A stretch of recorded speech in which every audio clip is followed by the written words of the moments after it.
I'm Robert McBride, Director of the Rockingham Arts and Museum Project. Good morning, I'm Sarah Coffey from Vermont Performance Lab. We are so excited to see everybody here. Like, Robert and I were thinking, well, if 40 people come, we will consider it a success. So we're over 120 of you registered, and we're so happy that you're all here. And before we get started, I wanted to thank Maria Basescu and Barry Stockwell and Julie McBrown for welcoming us to Next Stage Arts Project. Isn't this a beautiful space? Yeah. Thank you so much for having us, and you're going to get to hear about how this project came into being. It's a really amazing story of community coming together around the arts and the economy. And I want to thank our partners without whom we wouldn't be able to do this work. So here we have with Next Stage and the New England Foundation for the Arts, the Vermont Creative Network, the Vermont Arts Council, and SEVEDS, Southeastern Vermont Economic Development. I don't know that. So we're really thrilled that you're here, and I wanted to acknowledge a couple of people who've come from a distance. We have several legislators here. We have Diane Derby from Senator Leahy's office here. We have Senator Becca Ballant here from Windham County. We have Molly Burke here, who's a representative from Brattleboro here. And I know that two other representatives are planning on coming, Emily Long from Newfane and Valerie Stewart also from Brattleboro. So we're thrilled that you're here. And we're also really excited to have two of our commissioners here. Katie Buckley, who is from Southern Vermont, the Commissioner of Housing and Community Development, and Wendy Knight, who's here from the Vermont Department of Marketing and Tourism. And he'll be presenting. So we know your time is precious, so we want to make this good. So Robert has a few things to say, and then I'll have a few things to say, and we'll get started. Great. Now, is this working? Everyone, good. Okay, great. Okay, so I'm going to say the creative economy is critical to the future competitiveness of Vermont in the global marketplace. Vermont's heritage, arts, and culture are integral strengths. They are an economic sector in Vermont today. They also provide a foundation to the sense of place and creative workforce, critical to the innovation in other sectors, add value to the Vermont brand, and magnify the attractive power of Vermont as a location to do business. The creative economy is a hidden economic driver, one that deserves understanding, recognition, and investment. And these were the words written in 2003 from a report the Vermont Council on Rural Development did, followed by, in 2008, a Vermont Creative Communities program they also coordinated. The homegrown economy, farm to table, and have given us a variety of perspectives and models for promoting a creative economy. The Vermont Creative Network is an initiative by the Vermont Arts Council, which brings us here today and which was formally established by the Vermont legislature in May of 2016. As a person like many of you in the audience who's been around a while and has institutional knowledge of this, maybe over a decade or 2 decades, I think it's important for us to see by these examples presented today that are we making progress on this? Are we scratching the surface of more than lip service to the arts involved in these projects? And if so, if we're not, then I think we better get going to make that happen. Turn the page here. Usually much better at this.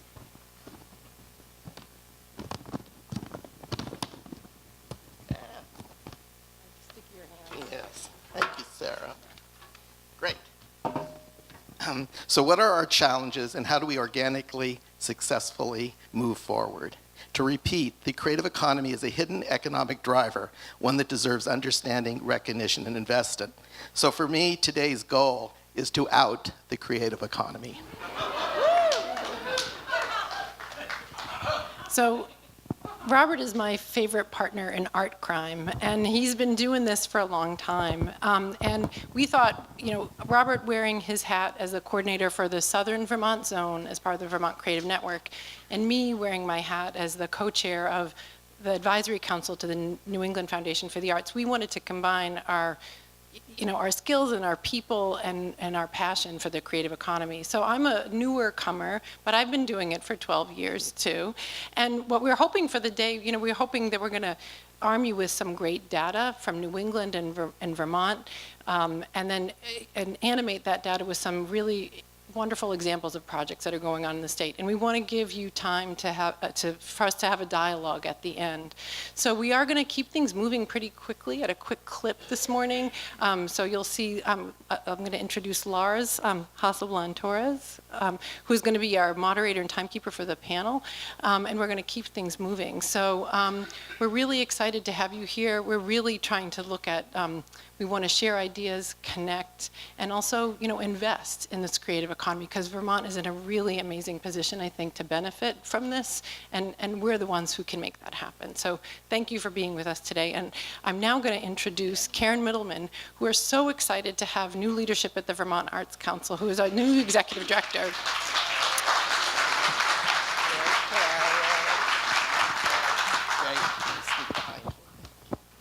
Thank you, Robert, and thank you, Sarah. I am really delighted to be here. Some of you know that I am new to Vermont, so I came in, I can't say 5 months anymore. I've been here for 6 months.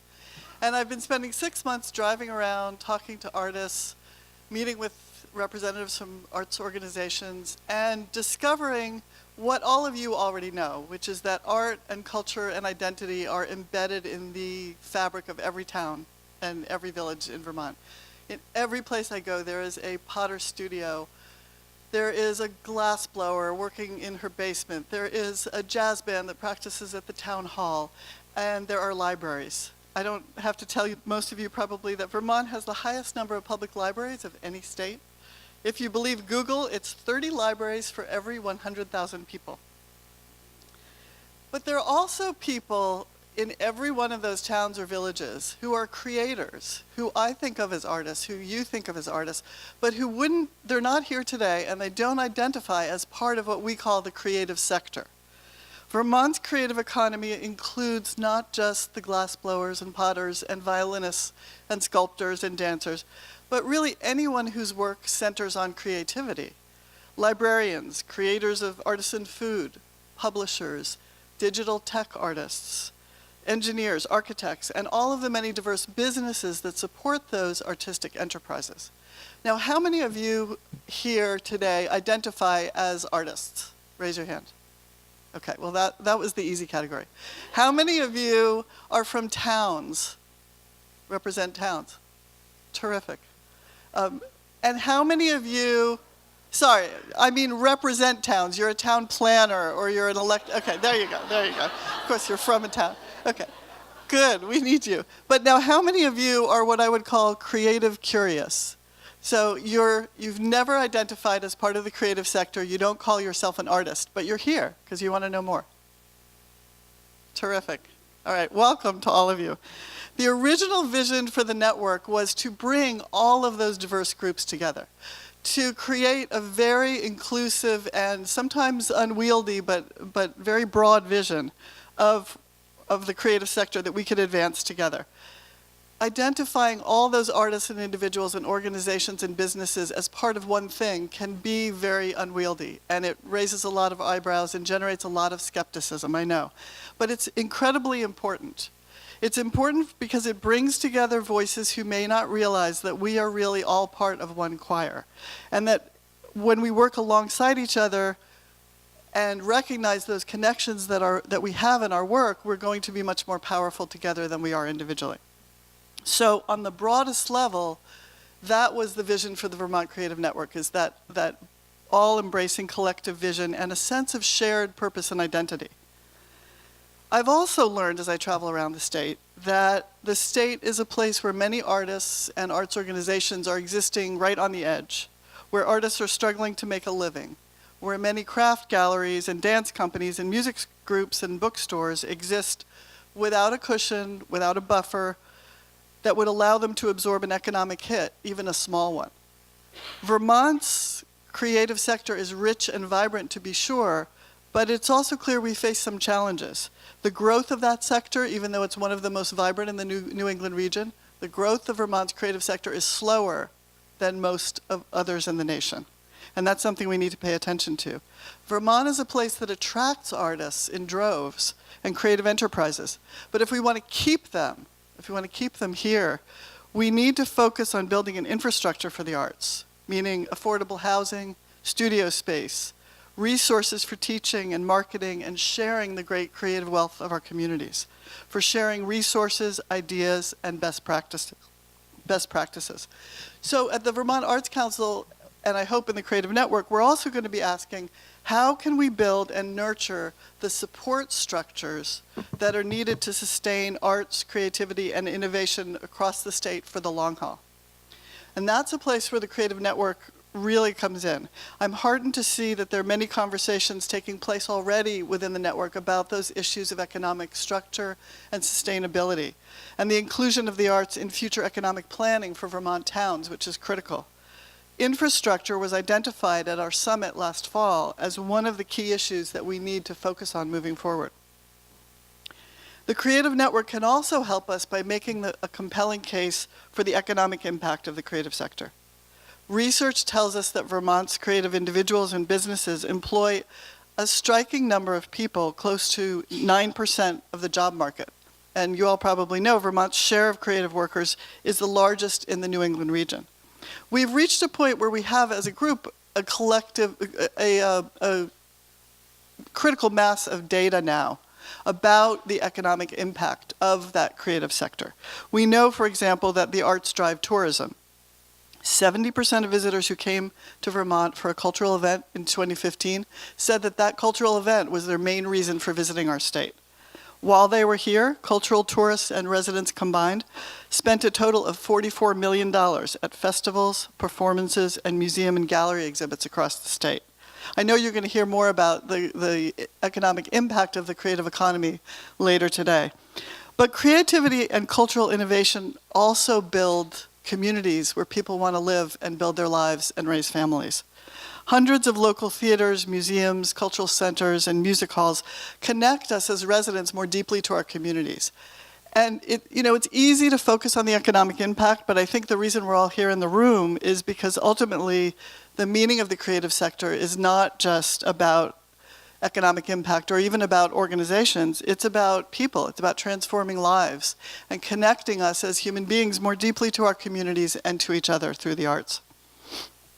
At the Vermont Arts Council, we envision a Vermont where everyone has access to the arts and creativity in their life, education, and community, and where the value of the arts is recognized and embedded in the state's identity.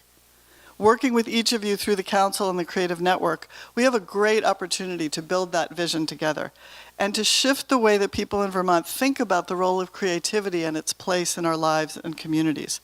I'm inspired to be here. I'm inspired to be part of this change that's already taking place. And it's a critical moment for the Creative Network, I think, when we're shifting from that big picture visioning that's been happening and that's excited us and inspired us for the past year and a half, shifting from that into actual action steps and implementation. I'm eager to work with you all as we tackle the 3 issues that were identified at the summit as our action steps moving forward. First, public and private investment. What can we do to encourage broader and deeper investment in Vermont's creative sector? Second issue, Vermont's identity. What role can the sector play to heighten Vermont's livability and attractiveness and position art and culture as the heart and core of what makes Vermont a destination? And finally, infrastructure. What policies, spaces, or resources do we need to increase the sector's capacity and its long-term sustainability? I'm excited to jump into those conversations with all of you and look forward to meeting you all later today. Thank you so much for being here.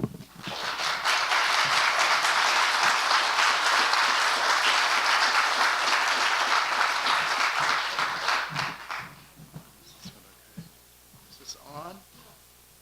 Does I have to click it? Where? On the bottom. How's this? No? How's that? No? There we go.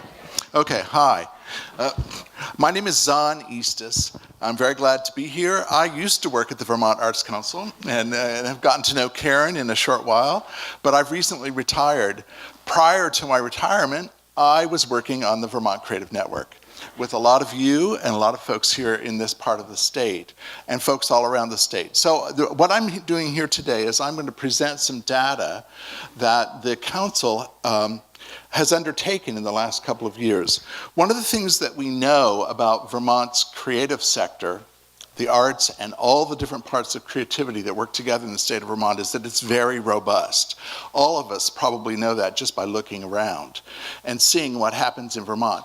What we also know is that in the state of Vermont, that whole sector isn't put together very well compared to other sectors in the state. For instance, if you look at the agriculture or the food sector in the state of Vermont, it's very much more organized than creativity is.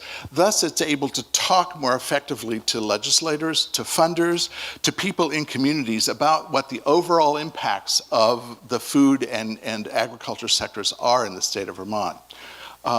We've used a lot of stories in the past to talk about ourselves, but here we are now ready with some significant data that will, I hope, begin to pull this all together. So I'm here with Dee Schneiderman, who's from the New England Foundation for the Arts, and we're going to talk about three pieces of data, the three studies that have been done, highlight them very lightly. They're all quite extensive, and they so we don't have time to talk about very much, but we'll give you a little idea. So here we go.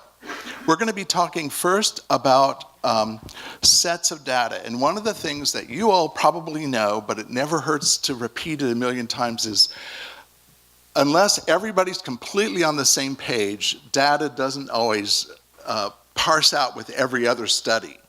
And one of the quickest things that any data reader tends to do, or an analysis person is, will start to point out what are the differences and the reasons why your data doesn't fit this data, and so therefore everything doesn't work at all.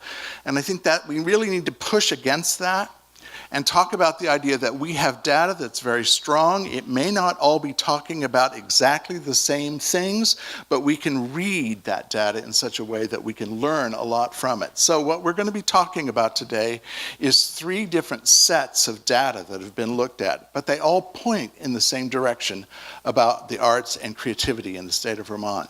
So it's important that we understand that as we're looking at this, for instance, the first piece of data that I'm going to talk about is about the most narrow set. It's about the arts only, and a very partitioned part of the arts in the state of Vermont.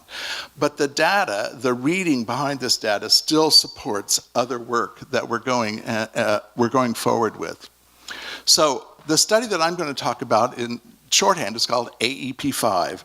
It's Arts and Economic Prosperity 5. 5 meaning it's the 5th time that the study's been done by the Americans for the Arts, which is the nation's largest arts advocate.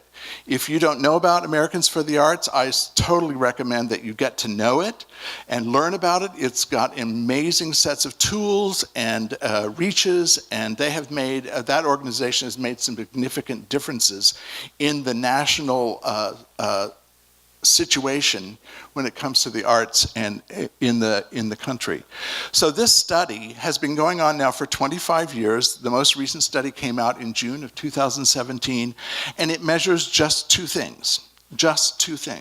It measures organizational spending and their impacts, and it measures audience spending and their impacts. There are millions of things that could be studied, but this study for 25 years has studied two things. And I won't even have time to talk about comparisons from year to year or anything like that, but I just want to introduce this tool to you. So in the 2016 study, there were 341 partners around the country that played into this study. The state of Vermont as a state is the first time, this last round is the first time that Vermont as a state entered into this study. Windham County was part of this study 5 years ago, the previous time. Vermont's in this study in the long haul, but now we're in it as a state, and I think there's a commitment to go forward with this over the next number of years. In Vermont, there were 88 study partners. Now, what that means is we know that there are lots more arts organizations in the state of Vermont than just 88. This study does not extrapolate data. It does not pretend to try to make things up from some base data like a lot of studies do. It just talks about what happened in 88 organizations in the state of Vermont. So the more data we have, the stronger the numbers will become. So I would like to just talk quickly about the Vermont organization's impacts. You can see it right here, that direct economic activity of these 88 organizations, there are almost $80 million in total direct expenditures. That means roughly every organization has a little bit less than $1 million in their budget that they're working with in their community.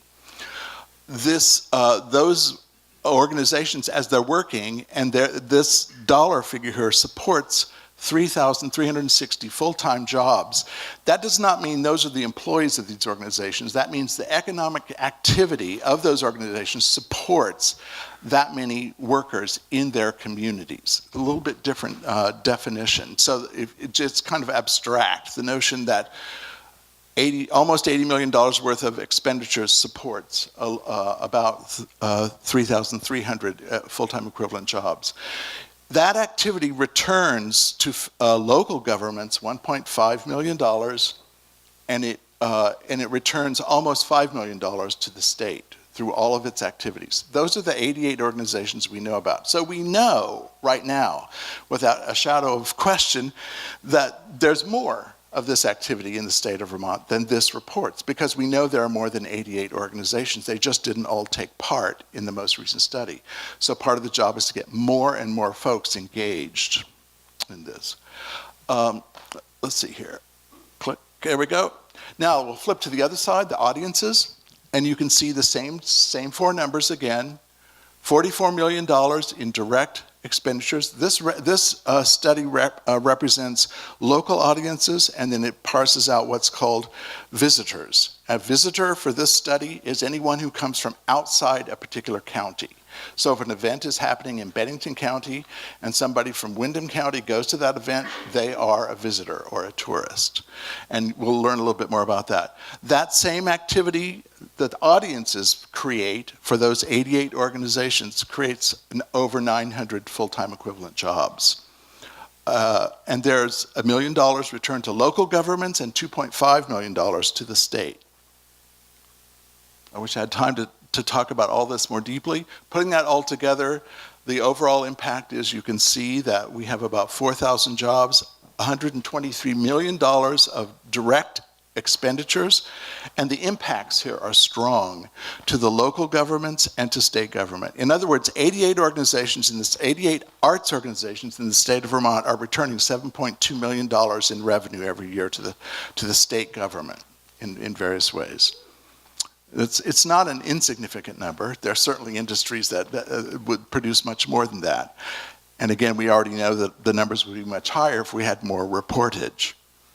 Okay, so one other thing I'd like to highlight real quickly about this study is, there we go, is audiences in the state of Vermont. Remember I talked about residential audiences and visiting artists. We know from this study, and it's repeated over and over nationally for 25 years, that the arts are good for tourism. And tourism brings dollars into communities. So if I live here and go to a concert here, the amount of money that I spend on average, not including the price of the ticket, for whenever I come to an event in the state in Windham County is $23.45. When I go north to Windsor County, I'm likely on average to spend $46 into that economy. Twice as much money as a local resident will spend. So we have a lot of feelings about what tourism means, but what we do know from this is that the arts in these 88 organizations have made an impact in their communities by attracting tourists, visitors to the same events. The same events that we would just be presenting for local folks. So it speaks to the idea of a diversification of audiences. Okay, I'm going to pop over to the other study. I wish I had time to talk about everything, answer any questions that might come along. We'll save your questions or write them down. We have time at the end of the overall session here. Okay, quickly, let's move forward here. Trying, there we go. Huh? Yeah, how are we doing? You all right?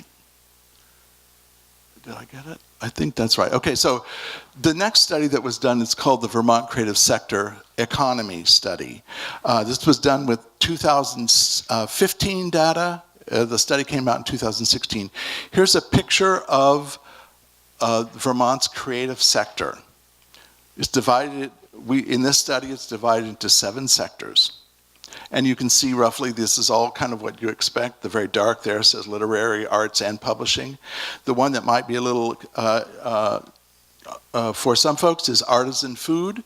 It's included in this study. That doesn't mean anybody who cooks or anybody who makes food. It's talking about artisans who mostly individual artists, individual bakers, individual cooks who produce one-off kinds of situations. All right, so this study is astounding. It blew our heads off.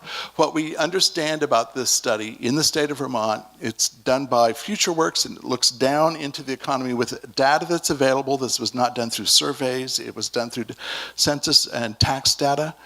We realize this study points out that total employment in the state of Vermont impacted by the creative sector is 37,000 people. Remember earlier we had 3,000 or 4,000 people in 88 arts organizations. Look at the number on the right in the green, 8,400.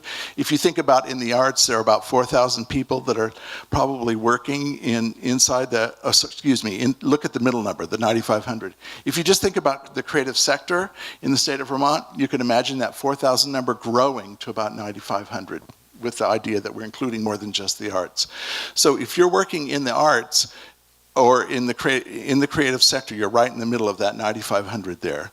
We know that there are creative people who work in other industries or other sectors, like a designer working in a graphics designer working for an automobile company or something like that. They're on the right side. We also know that the creative sector creates jobs like accountants or custodians who are non-creative workers, but they work in the creative economy. 37,000 people. The percent of the employment in the state of Vermont is, as Karen pointed out, is almost 9%. That's huge. That's really huge. By any standard, by national standards, an economy, a sector of the economy that governs about 4 or 5% of the economy is considered significant. In Vermont, 9% of the economy is related to the creative sector. And as Karen pointed out, in Vermont, the percentage of folks that are engaged in the creative sector is way above the national average. 9%, the national average is a little below 6%. That's why we're 32% higher. And as she pointed out also, the growth in the percentage change in employment in Vermont in the creative sector grew 2.7% in 5 years, but in the nation you can see it grew quite a bit more. So there's opportunity in the state of Vermont for growth and consideration. All right? Very quick details about a lot of information. Both of these studies exist on both the Arts Council and the Vermont Creative Network page. And I'm going to turn it over to Dee, and she's going to flood you with still more data about the Creative Network. I think I'm going to use You want to use that? Yeah. So I have my notes to kind of keep things moving here. Thank you. Thank you, Zahn. Can you hear me? No. Yes. Okay, great.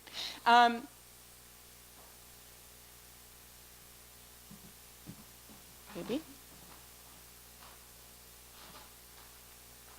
Oh, I think that was the end. Okay. So I'll give you some background. I'm Dee Schneidman. I'm the Program Director for Research and Creative Economy at NEFA, or the New England Foundation for the Arts. We have a table downstairs that has lots of information about our grants, programs, and services. But we've been studying the creative sector of New England since our founding, really in the 70s. Initially, we were just tracking the arts and culture nonprofit organization economic impact, kind of like the first study that Zahn mentioned. And then in 2000, we really broadened our data collection to include not only the arts and culture nonprofit organizations, but also creative workers and creative businesses.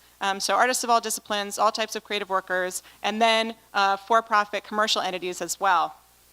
And we started doing that by assessing the jobs, the employment opportunities across the sector. our current sort of profile of services within the creative economy. Creative Ground, how many of you know about Creative Ground? Did you see the table downstairs? Great. There are postcards downstairs. Creative Ground is our free online directory that really demonstrates all the people and places of the creative economy of Vermont and New England. So, artists of all disciplines, creative workers, nonprofits, for-profits, and it's really a little bit more, it's able to be a little bit more inclusive and robust than, frankly, what we can assess using federal data to look at jobs. So it's really a way to see who's a part of your community. You can search by town, you can search by discipline type, by activity and service that an organization or an artist might provide. And onto that sort of ongoing data collection, we add periodic commission studies, like the report that I'm going to talk about today, The Jobs in New England's Creative Economy and Why They Matter.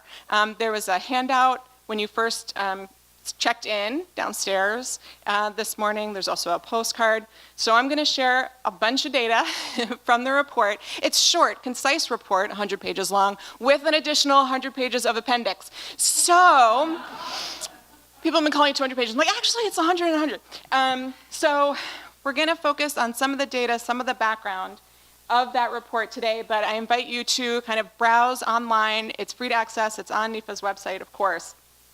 Just to reiterate, this definition of the creative economy that NEFA sort of is including or assessing the jobs of is, as I mentioned, this interdependent system of creative businesses, arts and culture nonprofits, and creative workers. We do focus on those that produce and distribute cultural goods and services. It might be a smaller definition than some other studies, but what's really important is to be transparent. What our study does provide in the appendix is the list of industries, the list of occupations that we're counting as part of the core of the creative economy. It's a tool that anyone can use in a geography of any size. Is anyone here from a labor office at a town? Okay, so you in the room could take the definition from our study and go to your labor office and assess the number of creative jobs in your community within those industries and occupations. Okay, so it's really important to, as Karen said, it's sort of an invisible sector.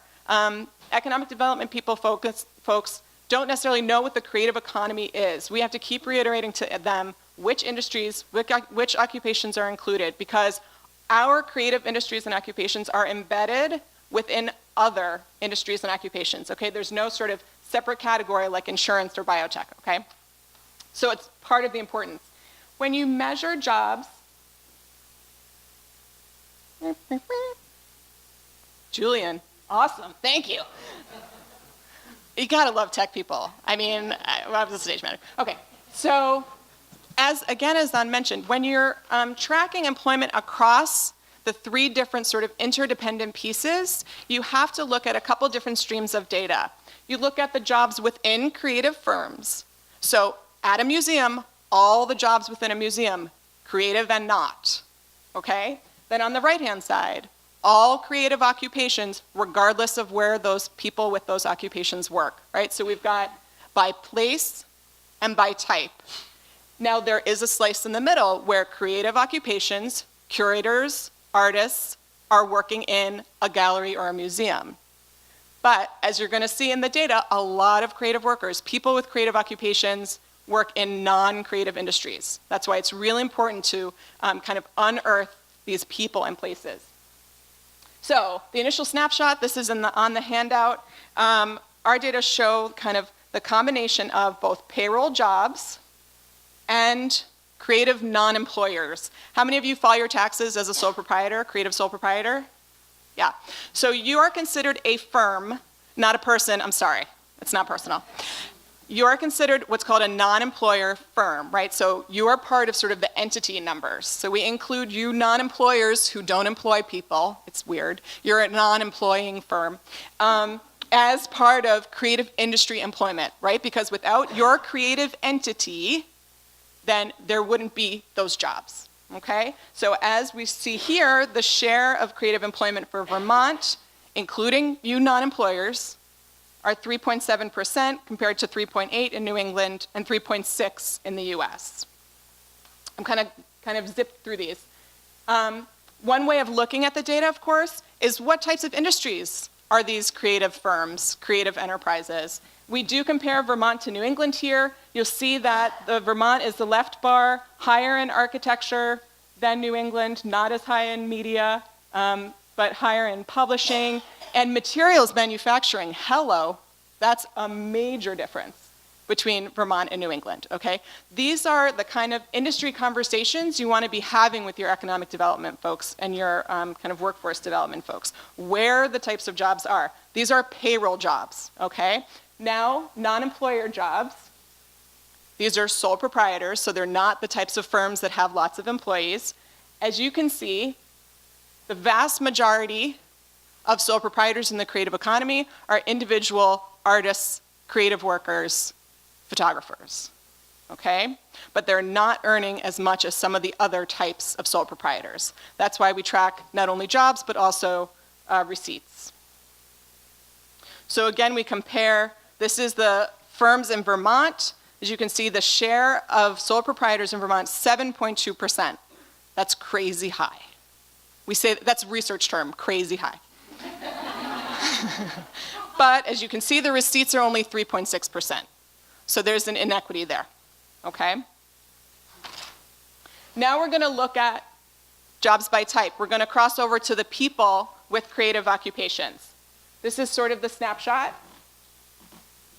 2.7% of all workers who report, who file their taxes and describe their occupation have a creative occupation in Vermont. Higher than New England, again, higher than the US. Okay, again, these numbers are important from study to study, but here, when we do a New England study, we can compare Vermont to New England. You'll see we're also gonna show some change over time. Top 5 artist occupations in Vermont as compared to New England. Of course, this is important for those of us service organizations like NEFA who are focused on artists, the sort of arts core within the creative economy. We're very happy to have tech companies sometimes be counted, food and ag sometimes be counted, but we are kind of focused on the arts core. It's a very important legacy in New England. I can tell you, I sort of communicate with colleagues and peers who do this kind of work nationally, and they sometimes forget that artists are at the core of the creative economy. So that's sort of the flag that we wave as the obnoxious New England representative at national meetings. Now, where do people with creative occupations work? Julian, thank you. As we mentioned, second to creative occupations at for-profits, as you can see on the left-hand side. This is New England-wide. There is a difference between all occupations, creative occupations, and artist occupations. So second to for-profit is self-employed, okay? As you can see, 1/4 of all creative workers and 1/3 of artists are self-employed, whereas only 10% of New England's overall workforce is self-employed. Are you seeing a trend? These are those top employers of people with creative occupations in Vermont. As you can see, by industry, the top 1, 2, 3, 4, 5, 6 are not creative industries. So when looking for strategic partners, when looking to make the case that people with creative occupations are embedded within our economy and important to Vermont, you speak to people in government, you speak to people at higher ed, science and tech, okay? Now we focused in on the needs of the creative workers in Vermont. We did a direct survey as part of this jobs report. Nobody wanted to do it. I was like, well, we'll try and see. And we established a benchmark for direct survey responses so that the artists and creative workers would have an actual voice to kind of tell us what they need, how many jobs they have. Something I didn't say about the federal data is that each person is only counted as one job. How many of you creative workers have more than one job? Okay, so what we know from working in the field is that the federal data vastly undercounts creative workers. You're only counted as one job. So a direct survey, as onerous as it is, as hard as it is to get direct information from individuals about their work life, especially creative individuals, I love you, the number of jobs on average are 3, of course, the number of, the sort of estimate of your income that you earn for your creative work versus other work is anywhere from 30 to 40%, usually lower than that. We got some information on income. But again, for service providers or people who want to start kind of leveraging important partnerships, we asked very specifically what resources are crucial for your career success. This is the list of top 5 for Vermont creative workers. Then we asked what of these needs, Magical Julian, thank you, are unmet. This is important, again, for service organizations like the Arts Council and NEFA, but really for anyone on the local level who's also kind of curious what the needs are that are unmet. These are very different from state to state. Of course, the responses would probably be different from region to region within Vermont, right? I mean, space is a concern in maybe Burlington more than somewhere else. Now we're going to talk quickly about change. Okay, I can do it. I can do it in a few minutes, I promise. So this is kind of an intimidating looking chart, but it's not really. What it shows you is the change for the creative industry jobs pre and post recession. And the positive, the sort of upper right quadrant, is positive, sort of both for New England and the US. So where New England saw gains similar to the US is culture and preservation, marketing, motion picture and teleproduction, and the arts core, which of course we're especially proud of, in that in this recession, the creative economy as a whole has not rebounded as much as some other industries, but the arts core has. So, but not in payroll jobs. We're gonna look at that. Neat. Thank you. Back one. This, again, we have to look at payroll jobs separate from non-employers. This is the change for Vermont payroll employment. And where you can see, kind of similar to that chart we saw before, materials manufacturing way up, music recording up. You can see the arts core up, and some other sort of typical darlings of the creative industry down, okay? It's important in the sector that we have a combination of payroll jobs and self-employment. This trend towards self-employment is true for the entire economy, and we're especially positioned for self-employment in the creative economy, but it's not as stable an economy as if you have sort of a distribution of also payroll jobs, right? Because these non-employer firms are single folks typically. They may or may not have stable insurance. They may or may not have retirement plans. You know, all the needs that you saw in the direct survey are kind of a reflection of the fact that there's so much self-employment. But as you can see, creative non-employers up 5.8%, non-employers in all industries down 2%. So this is a particular asset in Vermont, obviously. This is where you see the change over time, New England-wide, from payroll jobs to self-employment. But self-employed jobs cannot replace payroll jobs, as I mentioned. They're not as stable. Now let's look at occupations with growth. Okay, this is New England-wide. You can see that the types of occupations with growth sort of mirror the types of industries where there's growth. So in New England, we have increase in film, increase in the arts core. So then you also have people with creative occupations, increase in film type jobs and arts core jobs. Same thing in Vermont. This is where we show the change in occupations for Vermont. Thank you. Because we saw all those education employers, right? That's where the payroll jobs still are. This is where sort of occupations that have highest growth very heavily in sort of arts, culture, and preservation. Again, because we saw the industry growth in Vermont as well. So that was a lot of data. Okay. How am I doing? I have like 30 seconds. That was a lot of data. Some key findings to sort of summarize things. This is New England-wide. What we're seeing as within all the jobs of the creative economy, that's why we look at the percentage of creative employment versus total employment. We look at earnings. the importance or the increase in sole proprietors, non-employers, and creative occupations stresses the need for small business services. Partnerships with CDCs, Small Business Administration, crucial. And we do still maintain a higher concentration of creative workers in the US, but it hasn't rebounded as much as in other regions since the recession. We need to maintain that legacy of sort of identity as the creative economy region. And the arts core is has been the most stable and where the increases have been. So why is this important? What you might do with this data? As I mentioned, three main themes. We have to maintain and increase this legacy that we have. We need to continue to out the creative economy. I love that Robert said that. It's very consistent with the message from all of this. We are embedded, we are foundational to the broader economy. We have to demonstrate to people outside of our sector how and why that matters.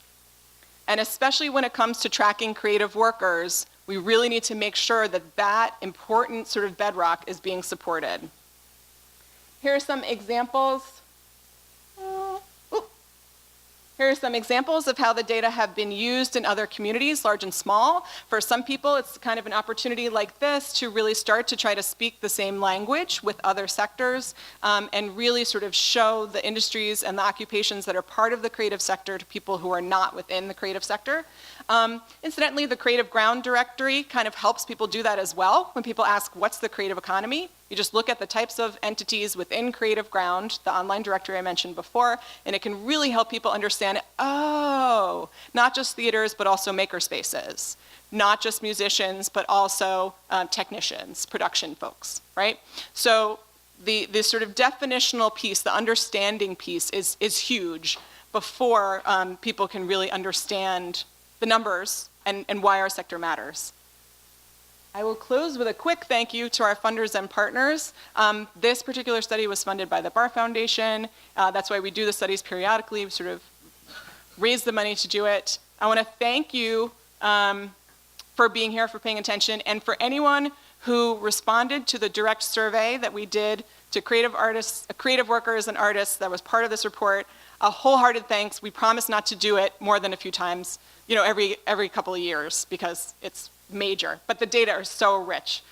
That's me. Thank you.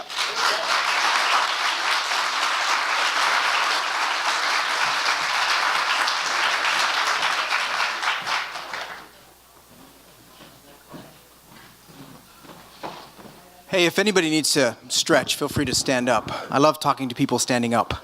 So, good morning. My name is Lars Torres, and I work in Montpelier. I have a small co-working space there.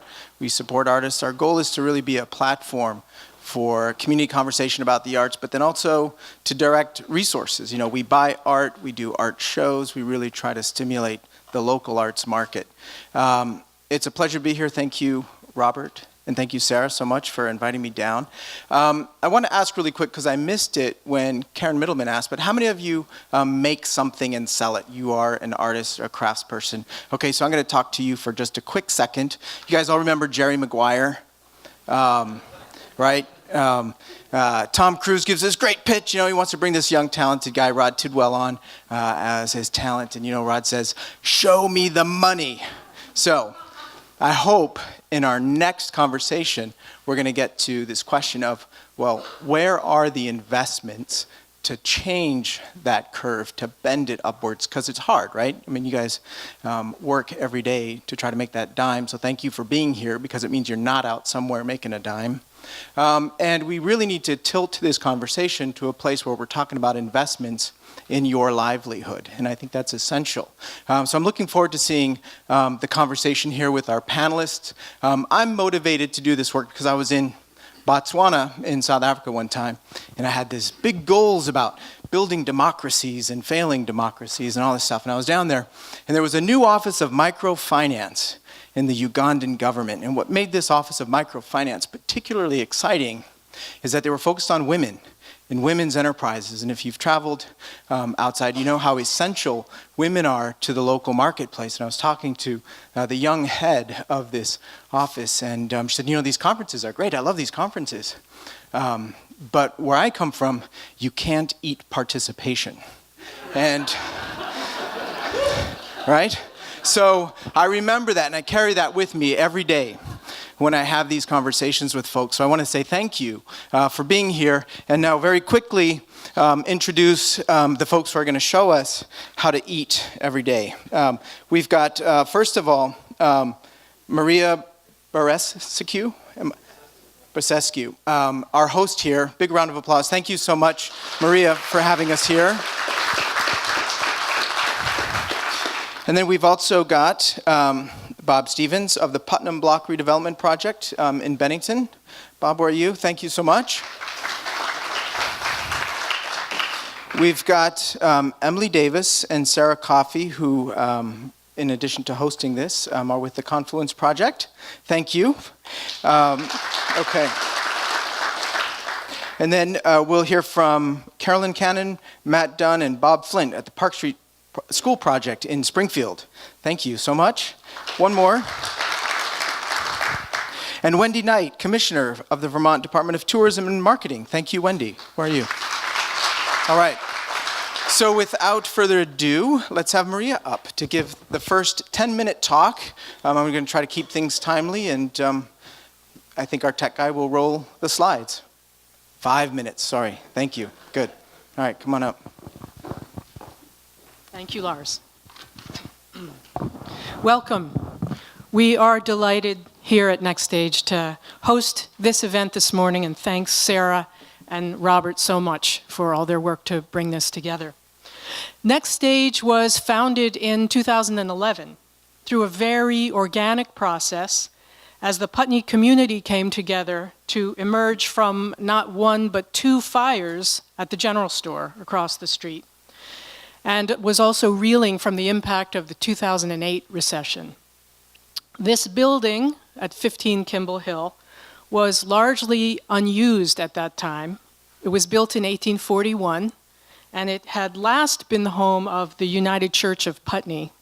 But that congregation had disbanded in 2005, and there was very little activity actually happening in this space.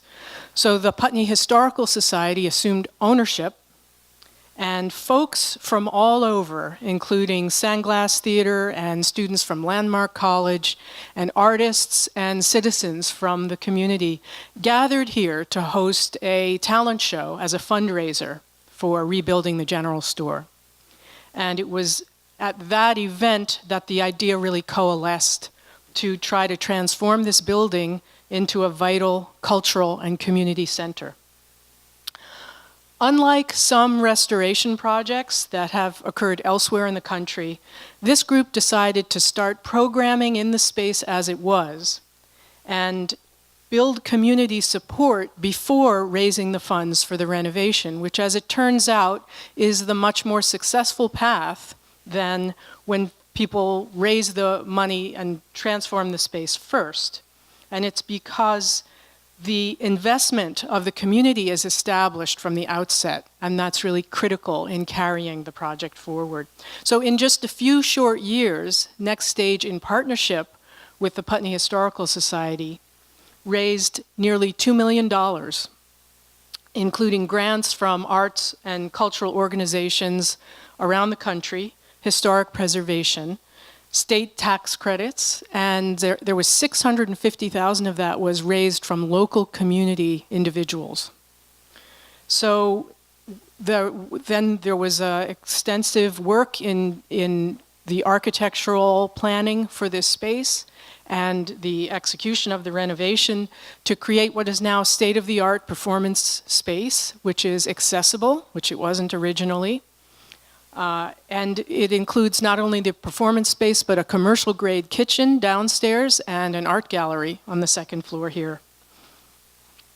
One of the major grants we received was from the national organization Art Place America, and their mission is creative placemaking. So they funded Next Stage. It's a very competitive grant nationwide, and they're not about funding arts organizations per se, but they're about building communities, using the arts and culture to revitalize communities, culturally and economically.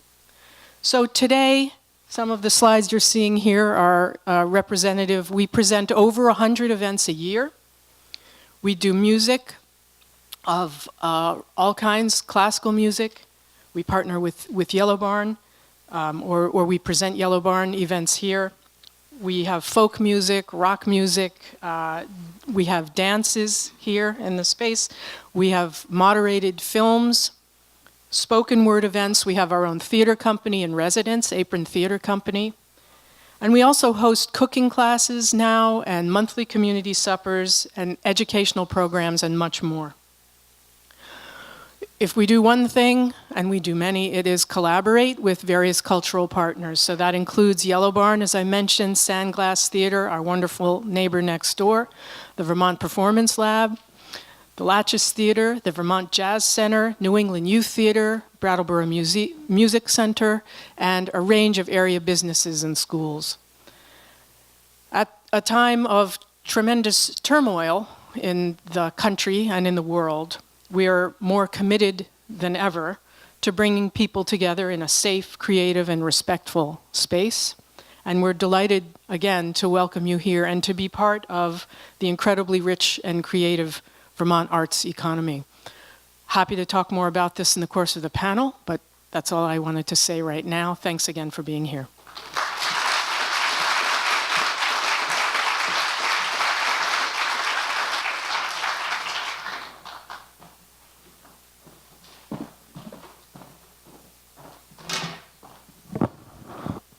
Hello, everyone. I'm Bob Stevens. If we want to just start those slides rolling, I'm not actually going to speak to them, but give that a minute. So I'm here to talk about the Putnam Block in Bennington today. And at its core, this is it's not specifically an arts project as much as it is a downtown revitalization project. And it is a community, it is a downtown. This building you see is the sort of signature building of downtown. The upstairs of that building has been empty since the 70s. There's probably 20% vacancy in the downtown. It is a community that's fallen on hard times and is struggling economically and struggling to make an investment in the community. This is envisioned as, and you can just roll those slides if you want to just roll them how you want, as roughly a $54 million downtown project of 6 to 8 different buildings, all of which is being collaborated with the community as investors themselves. So our partners in this project include the hospital, Bennington Bank, Bennington College, Southern Vermont College, several other investors, local community members who have stepped up to invest money in part because they realize that their economy, their own businesses, every one of those businesses is at risk because they have a downtown that's not functioning, that's in decline. They can't find employers, they can't find doctors, they can't find students to come to the town. And this is sort of the heart of any downtown revitalization. It is that, today, what Florida talked about with a creative economy is that people are yearning and prefer to live in a place that has some component of that. So when we look at downtown revitalization, not only are we looking at how do we sort of pull together the economics and the financing to do a major renovation in a downtown like this, it's how do we build the sense of community to enable, and the spaces to enable that to happen. So, as we like to say, we can rent upstairs now. There's a preference for housing, for instance, on the upper floors, and we can build nice apartments and we can rent those, but you can't rent them if the downstairs is empty. If you're walking by dead storefronts or you don't have things going on in the downtown, it's just not going to happen. So, so part of this project, as I say, is a collaboration with a number of local folks including the colleges and our investors who are also our anchor tenants. So Bennington College is going to be renting good chunks of this building for their development office. We've talked about gallery space and other space within the building to sort of move some of their students' work into the downtown. There's housing for grad students in this space. There's community space for grad students in one of these buildings. Old Castle Theater is another building within the block. Now, the Old Castle Theater is in some ways a lot like this building, where they're really trying to sort of amp up. It's a theater in residence. They're looking at movie event spaces as well as gallery space within that. And then more importantly, we are trying to structure this project not necessarily as a building project as much as it is building a large input into the community and then supporting the value chains that make a downtown being revitalized. And so what I mean by that, part of the project is to build an outdoor space, which is a plaza area, which has a built-in stage and lights, organizing farmers markets, events similar to the Main Street program, so we can have movie nights, performances on this green to sort of activate the downtown and bring more people down to the area. We have an infrastructure, business infrastructure ecosystem that we're building in this town. So if you're a startup business and you need help with business plans or fit-up design or access to capital within the downtown block, we want to figure out how to provide those support services,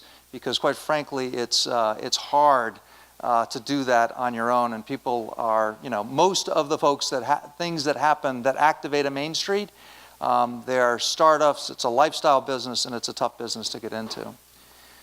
So there's a lot more to the story. I could talk about sort of how it gets put together, and as I say, it is fundamentally a downtown revitalization. But the reason that we're trying to revitalize these downtowns is effectively because we see the future economies of a town tied to this creative economy. And there's a term that I learned recently when we were looking at the economics called agglomeration, and that is that there's a multiplier effect when you can locate whether they're tech companies, design companies, artists in one place and build a sense of community around that, that in fact has an effect well beyond the individual businesses themselves. So we're trying to forge those places and support that building of community as an example in this project. Thank you.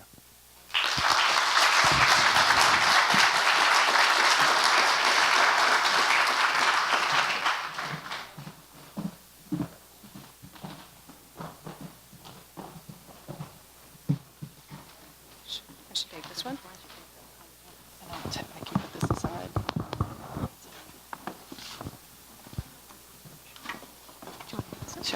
Sure. Hi again. I'm Sarah Coffey. I'm wearing my hat as the founder and director of Vermont Performance Lab, and I'm here. And I'm Emily Davis. I'm a planner at the Windham Regional Commission. Yeah, we're here to talk to you about the Confluence project. And Julian, I'm just going to ask you. You can just put those images on a loop so they can go continuously. Go ahead. So the Confluence project, as you can see, is a collaboration around water, and it's really a partnership project and a placemaking project that's being head up by the Windham Regional Commission and Vermont Performance Lab, but really, again, it is this collaborative project where we're pulling in a lot of our community partners in this to provide a cohesive range of creative placemaking initiatives and projects that specifically focus on our water, issues around our watersheds and waterways, and with water quality. Great. So unlike some of the other projects you hear about this morning, this is it's less of a bricks and mortar project, but really a creative placemaking project that is taking place both through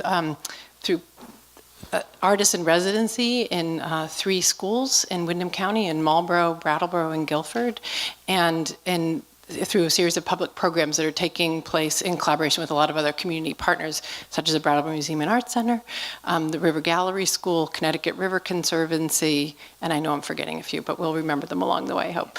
So it's really been a way for us to link Vermont Performance Lab's artists residency program with the community development work of Windham Regional Commission.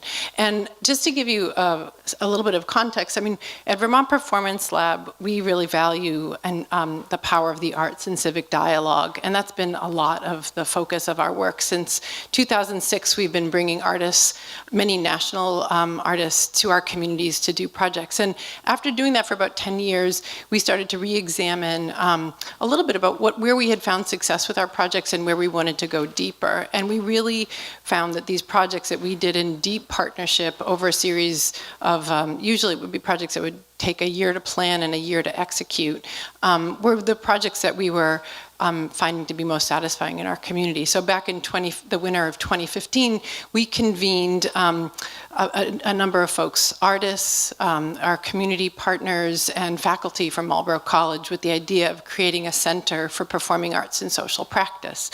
So it was a really exciting day and a half where a lot of wonderful ideas came to the fore. And one of the ideas, we had an artist who I describe her as being a field environmentalist trapped in a choreographer's body. Her name is Jennifer Munson, and she really was some of this. She and Susan McMahon, who the associate director of Windham Regional, they really connected around water study, watersheds, and mappings. And really, it was Susan who recognized this really good idea, because at the same time, the Vermont legislature was about to pass the Vermont's Clean Water Act.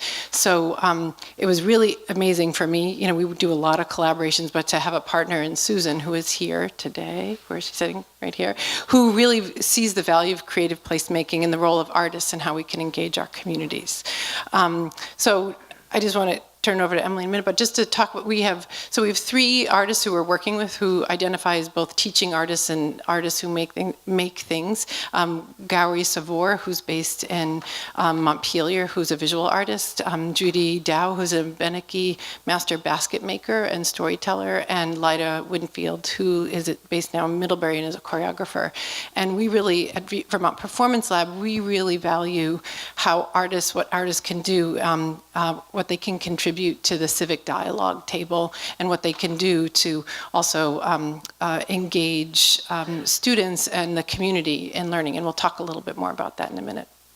Yeah, so the Windham Regional Commission is really excited and motivated for this project because this comes off of a legacy of recognizing the role of artists and the creative processes in community development. And this is really important, and I'm looking at Susan here because I'm going to describe some of her projects. So just as an example of some of this work, immediately after Tropical Storm Irene in Londonderry, the Windham Regional Commission partnered with Michael Singer Studio and the Center for Creative Solutions to have an After the Flood event where choreographers were brought in addition to regenerative landscape designers, to rethink the design of downtown Londonderry. In 2015, there was an exhibit in a partnership between the Brattleboro Museum and Art Center and the Windham Regional to explore sustainable forestry and the history and the legacy of forestry in the Windham region. And that brought in an exhibit as well as poets, and we had a panel discussion. So there's precedent for southeastern Vermont and the regional planning work that we do, and the role of creative artists in expression. And it's so critical to community development. And folks, I'm sure, have heard the idea that facts don't matter anymore. Has anyone heard that? Right? We talk about civic action, and specifically within our environment and within our waterways. And decision making is no longer done by means of facts. Facts are used to justify decisions, but decisions are actually made because of our emotions and because of the stories that we have within ourselves and within our communities. So we look at creative placemaking and projects like these. The role of artists is to really build empathy and to build that community narrative where civic action and decision making can take place. So the Confluence Project does 2 things. It builds this curriculum, and it also engages the community in issues of their water and their watersheds and promotes civic engagement.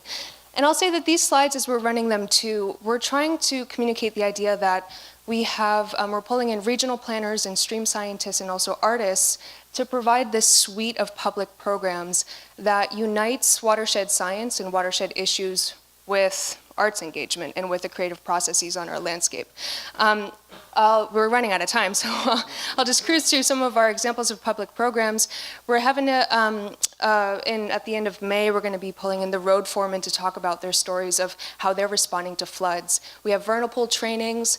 Later in May, we'll have a Confluence lantern paddle, where community members will have an opportunity to build these beautiful lanterns and then participate in a community-wide flotilla on the Connecticut River. And I'll turn it over to Sarah to talk about some of the curriculum work that we're doing. Right, so just real quick, we have 3 schools, and like all of the, I'm a producer at heart, so what we did was we brought together stream scientists, regional planners, artists, and the teachers in December for a day of planning, and really it's about, the way I see it is producing projects. So each school is doing a slightly different project, but with a shared, I'll be specific. Jen Kramer is the 6th grade teacher at the Guilford School, and what she did, knowing that we were going to do this project, she created a year-long curriculum that's based around the Broad Brook. All of these teachers take a place-based approach to their curriculum in their classrooms, which is really dovetails really well with creative placemaking projects. So Jen brings her students out every Friday to work on the Broad Brook in Guilford, and Gowrie Savor, who's one of our artists, is going to be looking at the curriculum is dovetailed between watershed science and also like what is your place in your watershed is going to be a big theme, and the students have already created some beautiful books of paper, and they're going to be creating a lantern walk, and in that, as part of their culmination or graduation from 6th grade, with lanterns that they make with Gowrie and the community, we're going to do a lantern lit walk down the Broad Brook after a community potluck. The other example we're really excited was the 7th and 8th grade class at Hilltop Montessori School is working with the Vermont River Conservancy and the Brattleboro Conservation Commission around a parcel called Sawdust Alley that was owned by Sir Sosimo Lumber and has been recently put into conservation. And these students are looking at the water science, the floodway, the floodplain. They're going to be talking with members of the community and making maps and objects that show, like, they're being asked, what can we do with this land? So, and they want to be engaging the community. And shorthand, then we're testing out a curriculum, a 6-week curriculum in Marlborough, which is at the head of 3 watersheds, I've learned since. Actually 5. 5 watersheds. So it's and in that classroom, they're really looking at all, building empathy around watershed, what happens downstream, to your actions. So we're going to be testing out a brand new curriculum with a very adventurous 5th and 6th grade teacher. And the students are going to be making projects and site-specific dance performances that'll be filmed. And it's really a way to get people engaged and involved. And at Vermont Performance Lab, we feel like the students are our future, and we really pivoted towards investing in schools and teaching in schools because we feel like this is really important work that we all need to be doing. So we're going to just close a little bit with some of the opportunities and challenges, right? I think actually we're out of time. We're out of time. So maybe during the panel So we can won't. talk about that. Thank you so much.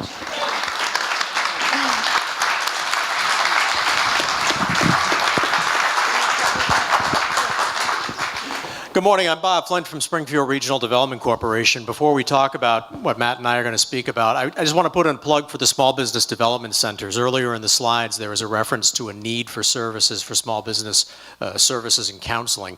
Within each of the Regional Development Corporation offices is a Small Business Development Center. I know within our office, we're dealing with at least half a dozen clients I can think of off the top of my head. So SRDC serves the 10 towns in southern Windsor County, and Bob Haight is here from Windsor. We've got projects going on in Chester and around the region, but we're talking about a project in Springfield today, which is a town that certainly has had some economic struggles, but also has a pretty rich heritage of innovation. So this project is hoping to evolve that definition of innovation, leverage it, utilize a pretty remarkable technological capacity we're blessed to have, as well as a pretty rich historic physical infrastructure for a project that we hope will be a cornerstone in rebuilding our community. My partner in crime is Matt Dunn, we've been working on this for about 1.5 years, and I'll let him tell you more. Excellent. It is on. Okay. So those of you who have, it's not on. Here. There. For those of you who I've worked with, like Linda, when we were on the Arts Council together, know that I try to stretch the definition of creativity and the definition of where creativity and economic development come together. And Springfield is an ideal place to bring that into the modern times. Springfield, as you know, had the highest per capita income in the state of Vermont for 40 years. It was based on the machine tool industry and the incredible creative energy that came out of that particular area of work for a period of time. And that same infrastructure is still there. And what we're going to do is work on bringing creativity through technology and innovation and computer science and match that with the infrastructure to be able to support creative activities around those areas. I'm going to skip through a few slides that talk about the why. Oh, over there, which are all, this is not, keep going. One more. One more. So one more, in the interest of time. So Springfield is an amazing community. It comes with natural assets for energy production. 1.3 megawatts of hydropower is created on the Black River in that area.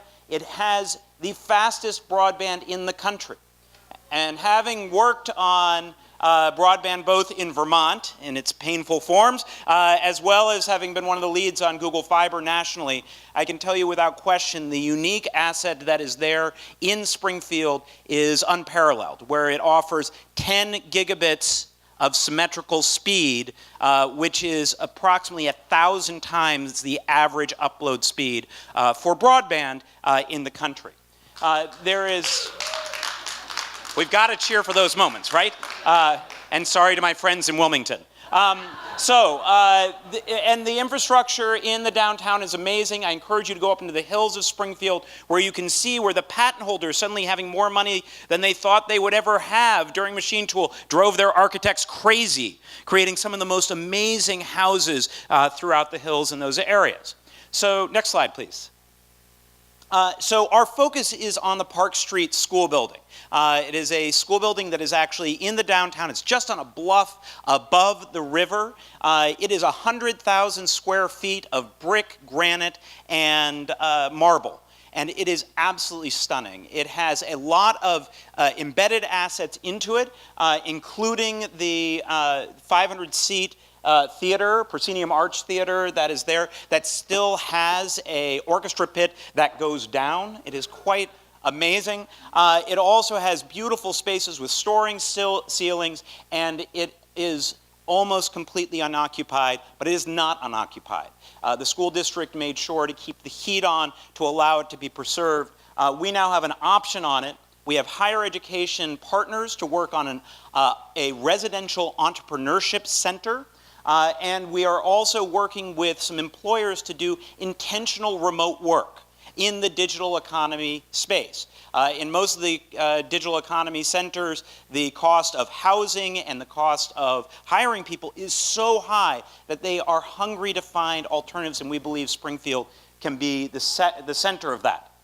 The other is that we are one of the best use cases for this kind of broadband is film and video. The ability to take those massive, massive files and be able to move them around, to be able to do remote editing and the like, is the best use case that is out there. And because VTEL actually has the pipe directly to Dartmouth and Hanover, directly to Burlington, and directly to New York, the potential for being able to do that kind of film innovation is huge. We're in touch with Vermont PBS to see what that would look like, along with a large number of other innovators in the film and video space. Next slide. We are going to be doing the Entrepreneurship Center that we talked about that would have the ability to have live-work space. We're partnering right now with institutions of higher education, and if we can hit our fundraising goals, we would have that in place. And then the final piece is that we're also investing in 7th through 12th grade. We raised $150,000, actually $160,000 from sources both in the state and outside to bring a world-class computer science education program, both in the classroom and co-curricular, to the young people in Springfield. That's about building a pipeline, but it's also about changing the perception of where a community can go. The first time a child comes home with a computer they built after school and plug it in and it works, changes the view of where people can go. And we are driving towards that goal, and we're going to make it happen. All right, stay tuned.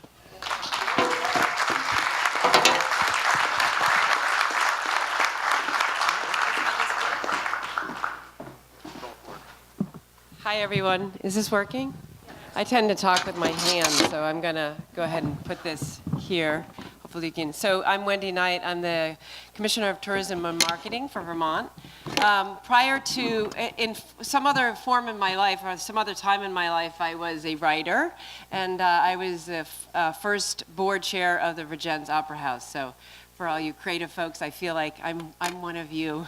The other thing I will note is that creativity often comes from mistakes or the unexpected. And so if you notice, I'm wearing, in honor of today's event, I'm wearing a t-shirt that says AC/DC, which is the rock group from the 80s, right?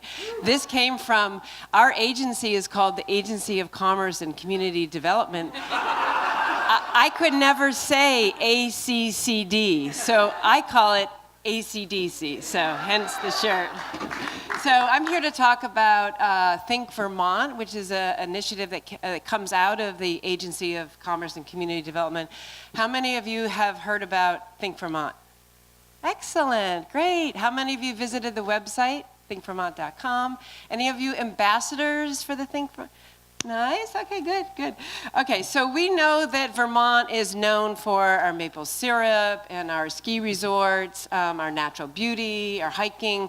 What's less known about Vermont is that we have, it's an amazing place to live and to work and to grow a business. And that's the idea behind Think Vermont, is to build awareness for Vermont as a place that people can actually come, start a business, grow a business, do more than just visit. And so it was launched with some economic development and marketing funding that the legislature appropriated in 2016. We had a soft launch this past year of the website, and the governor did the formal announcing of the Think Vermont website in October. So the idea of the website is it's by industry, and it's telling the story of Vermont through Vermonters, basically. We used a lot of the content initially came from our creative workforce in the agency, which is the Vermont Life team. And the idea is, again, is to show that Vermont is a place where creative entrepreneurs and the creative economy workforce can live successfully. I know we're going to talk about funding and how we make that happen. So right now I'm not going to talk about how you eat, but I will, hopefully. We do have, and I think Katie Buckley is going to talk a little bit about funding. Sometimes our agency does have funding for entrepreneurs and communities, so we'll get to that. A lot of the same attributes and the assets that create an incentive for tourists to come here. People like to, they like to play outdoors, they like to ski, they like it because it's quiet, it's peaceful, they can walk down a road, a country road. Those are the similar attributes that make Vermont a place to want to live too. And that's what we are sort of selling in our marketing campaign on the Think Vermont site. Obviously, you all create the iconic Vermont brand. So people come to Vermont because they want authentic experiences, and those authentic experiences are often provided by artisan food makers. Ooh, okay. Artisan food makers, sculpture, artists. People come to Vermont and they want to engage in those, not just from an experience perspective, but to often meet the makers as well. Think Vermont Move is a sort of an outgrowth of Think Vermont. It's Move actually means something, motivate out-of-state visitors and entrepreneurs, and this is part of the governor's overall workforce expansion effort to try to not only untap, sort of tap into the untapped labor pools here and grow the workforce here, but to go externally and bring more people into Vermont, not just to be the workers for the employers that need those workers, but to live in the communities that we have that have co-maker spaces, generator spaces. And a lot of what the people that come here we talked about, is the creative entrepreneurs. And so I think Vermont is really in a great position to attract more of the creative entrepreneurs. I will also say that the world has gotten quite ugly in recent years, so I feel like the creative economy here is also something that draws people here. It feels like a very safe place to live. It feels like a place that people want to build a community and want to build roots. So I'm going to end it, and then we can have a discussion. Thank you. Oh, my video. I totally forgot. Sorry. I have a video to show. Thank you.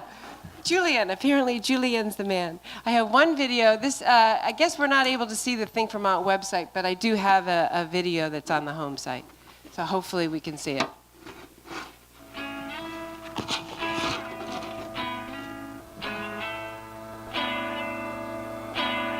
There's a fabled Vermont of pastures and hills, maples and syrup and snow-laden thrills. Yet less understood is the breadth of what's here. From Burton and bioscience to the world's best beer, hockey laces, maker spaces, new solutions, revolutions. Famous for sheltering artists and musicians, we're less known for our startups and pioneering clinicians. Semiconductors and alternative energies are all scoops that we've made besides Ben & Jerry's. Hipsters, hippies, humility, community. Because it's not about choosing one path or the other. It's the vibrancy of living them both all together. People, talent, perspiration, inspiration. With one foot in the pasture and one in the future, Vermont is the right choice for your life's adventure. Progress, access, education, innovation. That's the depth and breadth of Innovato2. Thank you. Thank you for inviting me.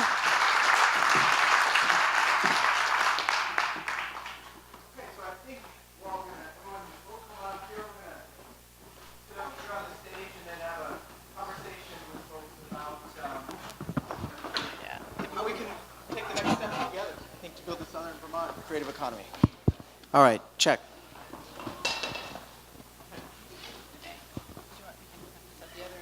Sure.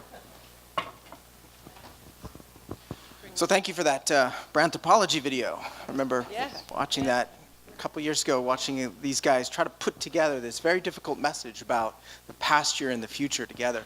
So I'm curious, I want to kick things off with you, and I'm going to keep it short because I hope there's a lot of questions out there for us. But if you had to choose one indicator that suggested that the work that you are doing is impacting Vermont's creative economy in a positive way, what would be your indicator?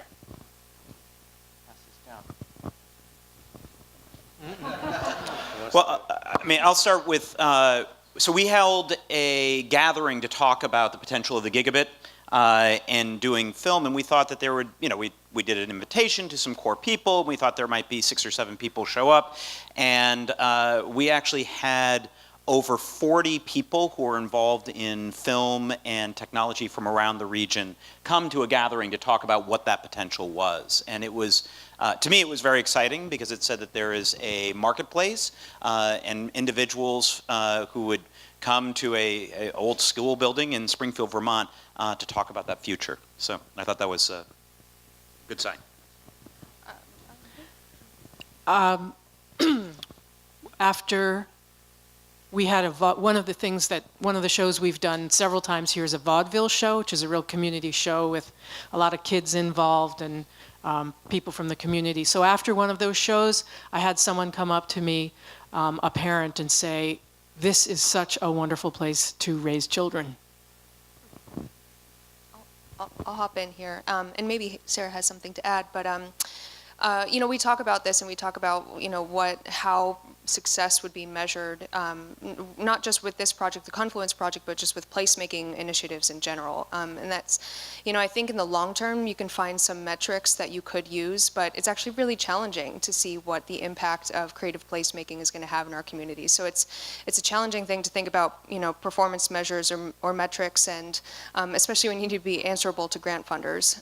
So we're lucky enough, at least Windham Regional Commission, where our work with the Confluence project is funded by the High Meadows Fund, and they really understand the power of storytelling and actually require that we are really paying attention to these stories. Actually, Maria just, I think, told a good one, that we're hearing and that we're getting in response to the communities and to the community members that we're working with as part of the Confluence project. And when we were thinking about accessing some of our community members, like for clean water work and just water quality work in general, people don't really care. I mean, you can tell them that the concentrations of nitrogen was 46 milligrams per liter in the river or something like that, and their eyes will glaze over. It's an indicator that might really not resonate with people. But if you can cite how many days over a summer that their children weren't able to swim in the swimming hole, that's a much more impactful story and narrative that affected that individual and really the community. So I think in terms of indicators, we're looking for those kinds of stories. Sure, I'll just add. So on the Putnam block, I think that I don't know if it's an indicator as much as again, a project that's led by the community, a project that goes out and has hundreds of people show up for an evening meeting, and the belief in themselves to sort of change their own community. So in a lot of ways, you see it, what we're seeing is a community that has fallen in decline, that has suffered from disinvestment for generations. And now a community stepping up to say that they themselves are going to make that change, and they're not going to stand for not being successful. So that's inspiring. I think that ultimately is sort of the measure of success. If you can bring people together, if you can build those collaborations, that's how it's going to get done. It's not somebody coming from the outside. It's communities themselves stepping up. Akin to that, I have two.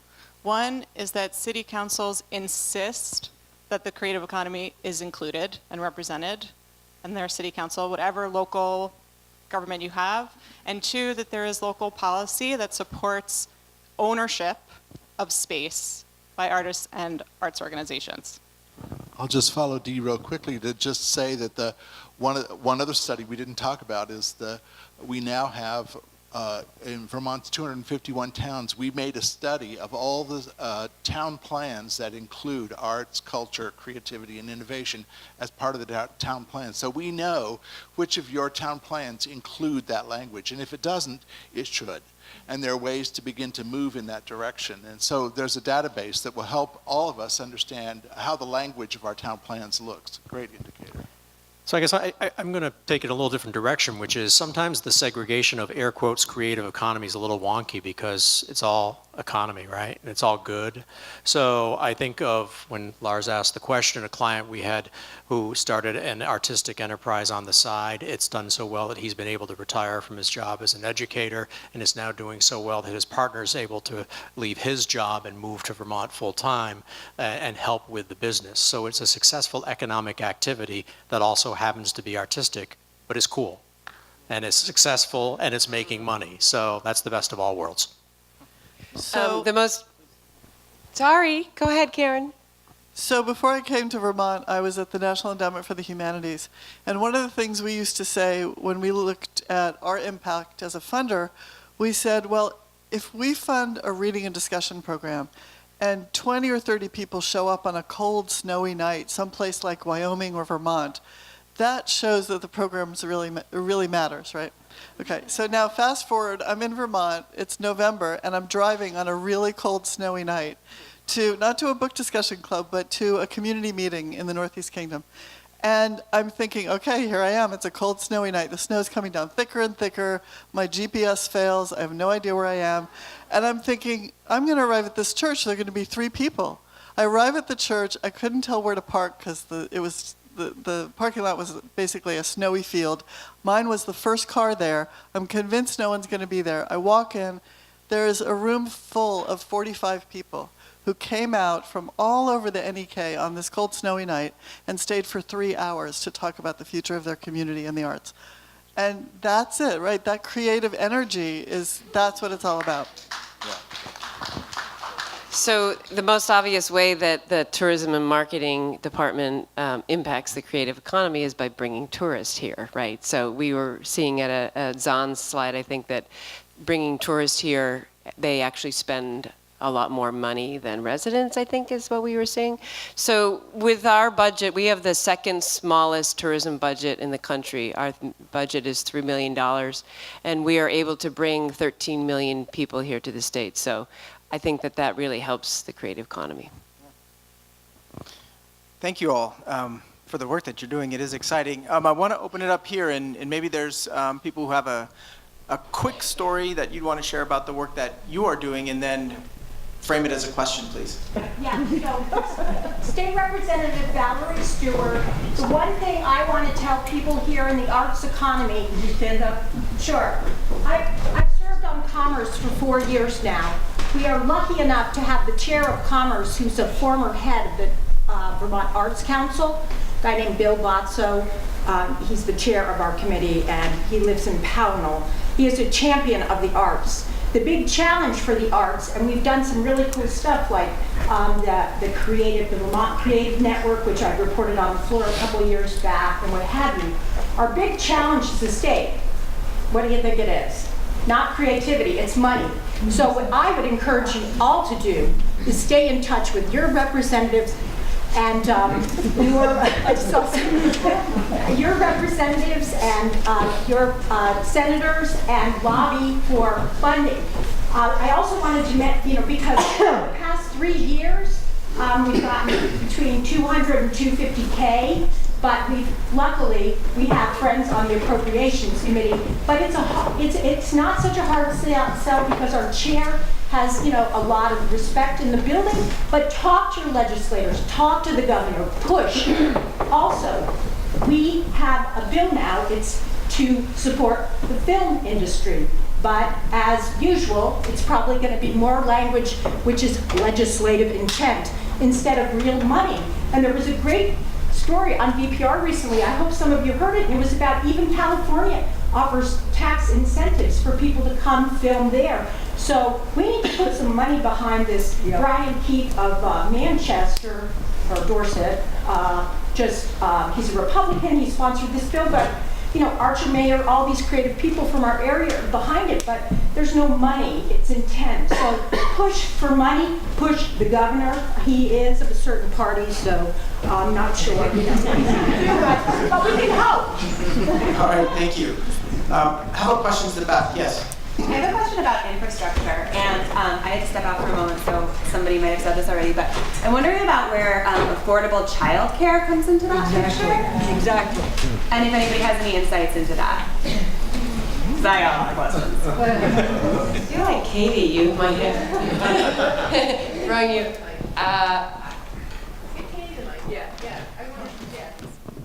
Hi, this actually isn't my topic, but I do feel passionately that affordable childcare needs to be part of the equation, that affordable housing, affordable childcare sort of is the third piece of our economy that isn't talked about as robustly, and I really wish it were. So I love that you asked that question, and the infrastructure piece I can talk a little bit about. I think Bob, or was it, you might have talked about it, both of you, both Bobs actually, but it was in one of the slides where infrastructure was one of the missing components. And we fund a lot of community development projects in the state. We are in Bob's project through both Bobs. Sorry, it's kind of convenient. So we try and fund through the Vermont Community Development Program. It uses community development block grant funding through HUD.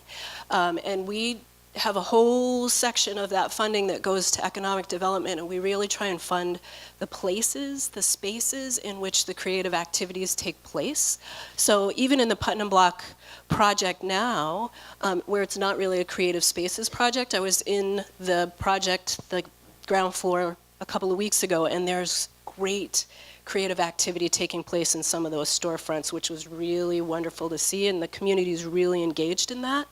But we also have downtown and village center tax credits. We also have historic tax credits. So of all the places in our downtowns and village centers where creative activity is taking place, this very building that you're in, there was state funding in this building. There's state funding over in the Putney General Store. So if you have a project, sort of the bricks and mortar side of the creative work that you do, the space piece of it, and you're interested in figuring out how to fund a creative space, you should talk to the folks in my department who are really smart. And I have to say, the video that played at the end, I have never been prouder to say that I work for the state of Vermont, because we're doing things in a different creative way. We're not your average state government. So ask us, we're here to help.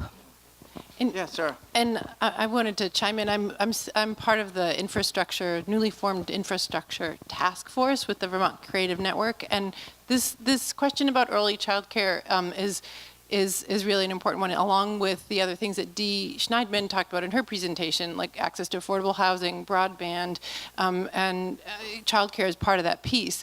So I also think investment in when we think about childcare projects, like what could be better than some of these new projects to have childcare in with a theater company that's part of a downtown development project? It's really about kind of fusing these ideas together and having things like this, I think, so that people who are working in downtown development projects could connect with all sorts of people. The one thing about early childcare that is really challenging in the state is that the regulations can be really high and the pay for the workers is really low.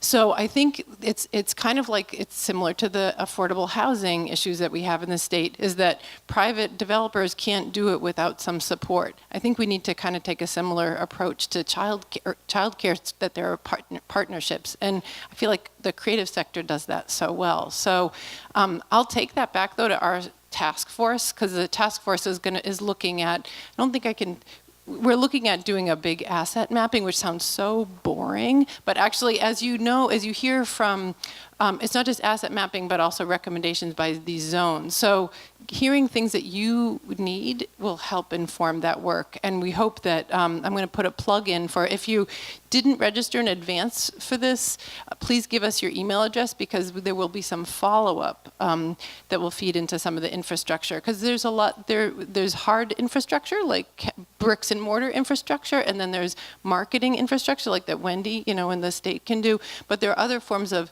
connection that we need to be connecting our work throughout the state to strengthen our work, is my feeling. So on the infrastructure question, let me ask you guys, and then folks out here perhaps who are in the legislature, how do you feel about 1% for the art type programs, and are they good for Vermont, and what would it take to get there? Maybe what I should say is a 1% for the art program is when you look at capital investments in new construction, things like this, there's a 1% set aside in that to acquire art from artists, in that area. It's a very specific sort of not tax item, but revenue item that then supports direct purchases of arts objects. I think it's a great idea, actually. And I think that in the state of Vermont, there is no kind of collective statewide look at how to use art specifically in infrastructure projects. There is, however, and this building is part of it, and lots of buildings in the state of Vermont are part of the cultural facilities grant program, which is very vital and has done a lot of very great work around the state. However, that's a little bit different than I think what you're talking about. I lived on the West Coast for a while. I lived near Seattle. And it's amazing how different the world is out there from the point of view of the understanding of how art lives in our lives. And practically every community that I was in the Seattle area, large and small, had some sort of 1 or 2% program for the arts where tax dollars and not only tax dollars, but also private development dollars go toward developing programs that support either very specifically at a specific location or generally in the community, to develop the idea of public art in the community. It's one that Vermont really ought to be looking at. And there are lots of great examples where we're kind of really getting toward that, but we're not quite there yet. I think it's, and they're very successful in the West. I remember being at a conference where, talking with a guy in San Antonio, just asking him, he's the director of public art in San Antonio for the city of San Antonio. I said, so how many projects are you working on now? And he said, I've been doing this job now for 5 years, and at any given time I have 18 projects I'm working on. San Antonio is a huge city, but it's not. It's about twice the size of the state of Vermont. We have no public art projects that we're working on in that same way, so it's interesting. Well, I was just going to comment. There is the Art in State Buildings program, I believe, that continues to this day. Is that right? And it is. I mean, it's sort of the starting point where a proportion up to a certain cap of any new state building construction has to have an arts component to it. And it's actually incredibly impactful for both artists to be able to have a way to display their work, as well as making these state buildings that can be a little drab if you're not careful, actually be alive and reflective of the culture of Vermont. Dan, did you have a... Do I need a mic? I'll talk. Lovely. Diane Derby from Senator Leahy's office. I just want to thank everyone. This is a great program. It just inspires me so much to go back and tell my colleagues what's going on here. Special shout out to Sarah, who brought the NEH woman Jade Chu to town and saw some great examples of how art works in Vermont. So, hats off to the efforts being made locally. And I just want to make a plug, which I've done before in some of your audiences. Don't forget your federal partners. And it's not always NEA and NEH funding, although that certainly helps. I think it pays 40% of the Arts Council budget, NEA funding roughly, more than that, okay. We saw a White House that tried to eliminate NEA and NEH in public broadcasting, and Senator Leahy pushed real hard to maintain the funding. It even got a little bit of a bump in the budget that passed just 10 days ago.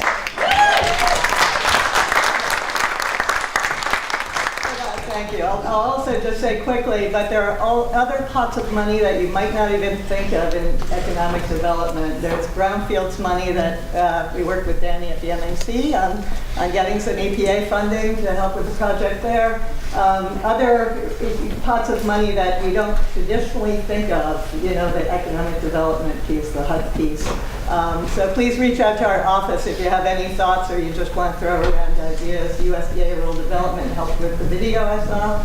So keep in mind your federal partners. We're here to help, and feel free to give me a call soon. Thank you, Diane.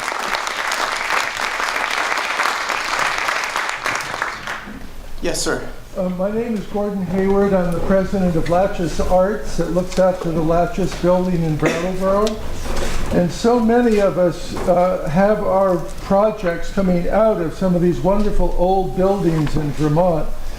And so many of us are trying to tell the story of our organizations to the people who come to visit or who live in Vermont. And what I did a couple years ago was to take a good chunk of time off, and I wrote a 200-page book on the history of the Latches family, who built the Latches building. And my point is that people identify with other people rather, or more so than they do with a building. So if you're hoping, as I wanted to do, to tell the story of the Latches building, I went to the story of the Greek immigrant family who arrived in 1901 and built this extraordinary building. In Vermont, we live in the present surrounded by the past. Yes. And that past includes people as well as the buildings they built. Thank you.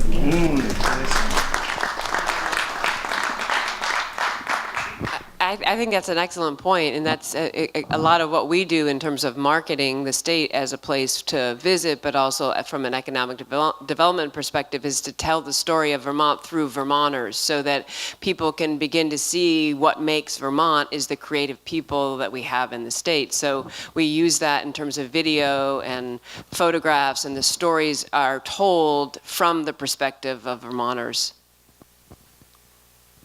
I see Molly's hand up over here, but I'll just say quickly, Molly, and then you, that aside from the infrastructure task force that's got set up after the last Creative Network Summit, there's also an identity task force that some of us are on. Maybe some people here in the room are thinking of being part of that. And we talked about at our first meeting that very idea of taking these amazing stories. It's not that we need to develop any kind of marketing campaign ourselves in the arts. We don't need to do that. We don't have the capacity to do that quite. What we need to do is take these stories and begin to elevate them. And what's the pipeline by which we can elevate and move all of these stories to tourism and marketing, to the governor, so that these stories that we all know so well become part of the fabric by which we tell the Vermont story. So that's one step we've taken in a direction. Molly Brooks here, representing from Brattleboro, and I think following on what Zahn said about the story, it's telling those numbers too. As I'm watching this, I mean, these need to get out. Every year, we're sort of just hold our breath to make sure that the Vermont Arts Council budget doesn't get cut. You know, that sort of, instead of thinking in a comprehensive way, and I think probably now this is happening, how do we think more comprehensively about economic development with the arts and workforce development and all of that. So thank you so much for this wonderful event, and I think we can continue working on this for sure. So I'd like to, and I see your hand there, I'll be right back. I'd like to also pick up on this question of the multiplier effect. You know, one of the pieces, Dee, are you here, Dee, down there? I would love to see in the next version of your slideshow is investment in the arts. It's good to see the growth. What does that cost us, and where's that money coming from in terms of, you know, for example, if it's an economic downturn, does that impact grant making in the arts and therefore the sort of productivity in the hires in the art space? I do know that there's a bill, and perhaps our members of the legislature could talk to us a little bit about the current impact of the tax bill on charitable giving in the arts, because I think there's been some concern that under the new structure that we could see a downturn. And what is the legislature doing to mitigate that? I know that BCA and John Kalacki from Flynn have been up. Can you provide us some insight into that? Is anyone on the panel, like Bob? I haven't followed that. They haven't been for commerce. They're across the hall in Ways and Means. Valerie Stewart on Commerce and Economic Development. I'm on my 8th year in the legislature, and I'm my 4th year on commerce. So Ways and Means, I know there's been pushback about that. I always push back myself because I am a big proponent, always have been since I moved here, of the creative economy. And I want to say one thing. I wish Konstantin von Krusenstern was here. At the time, he was the director of the museum, and now we have the wonderful new director, Danny Lichtenfeld, here. But Konstantin, I was trying to figure out, as the board chair, how to bring more money and corporate money into the museum. And this was, you know, I don't even know how many years back, maybe 18.